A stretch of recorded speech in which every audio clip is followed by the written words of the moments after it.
দীর্ঘ ১৯ বছর পর আগামীকাল সোমবার আওয়ামী লীগের দুর্গখ্যাত গোপালগঞ্জে অনুষ্ঠিত হতে যাচ্ছে কেন্দ্র ঘোষিত বিএনপির জনসভা। এ জনসভা সফল করতে ইতিমধ্যে শেষ হয়েছে ব্যাপক প্রস্তুতি। জনসভাকে ঘিরে সকল নেতাকর্মীদের মাঝে বইছে আনন্দের জোয়ার।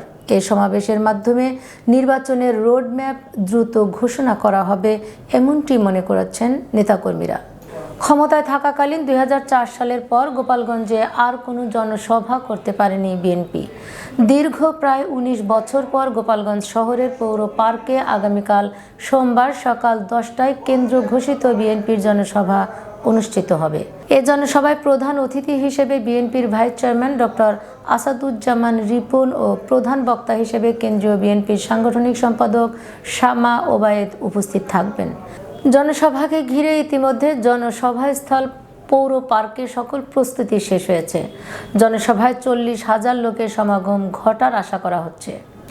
এ জনসভার মাধ্যমে দ্রুত নির্বাচনের রোডম্যাপ ঘোষণার দাবি পূরণ হবে বলে মনে করছেন নেতাকর্মীরা। গোপালগঞ্জ শহর সহ জেলার বিভিন্ন স্থানে ব্যানার ও ফেস্টুন টাঙানো এবং সড়কে সড়কে নির্মাণ করা হয়েছে তোরণ। আসলে বিগত ২০ বছরেই গোপালগঞ্জে এবং একটি স্বৈরাচারী সরকারের যে অত্যাচার সারা বাংলাদেশে হয়েছিল, তাতে মানুষের মুখ খুলে প্রাণ খুলে কথা বলার কোনো সুযোগ ছিল না। সেই কারণে আমরা কোনো জনসভা করতে পারিনি।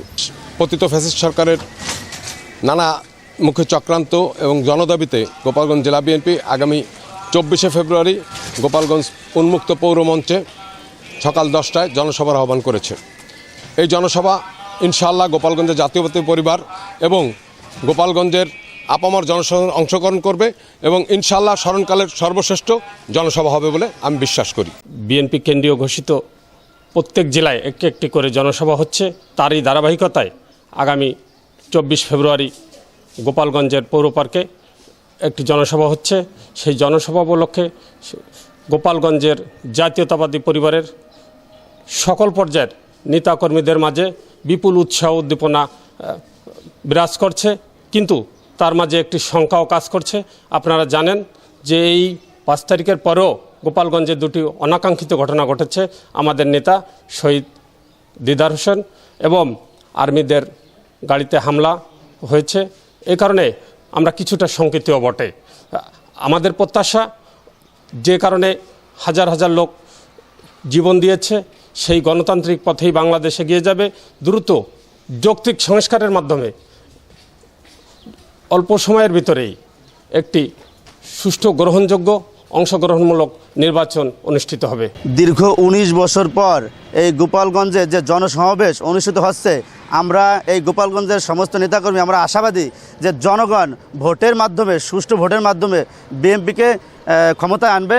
আমি এই আশাবাদী এই সমাবেশের মাধ্যমে দেশের যে আইন শৃঙ্খলা এটা নিয়ন্ত্রণ ও খুব দ্রুত নির্বাচনের দাবি জানাচ্ছি।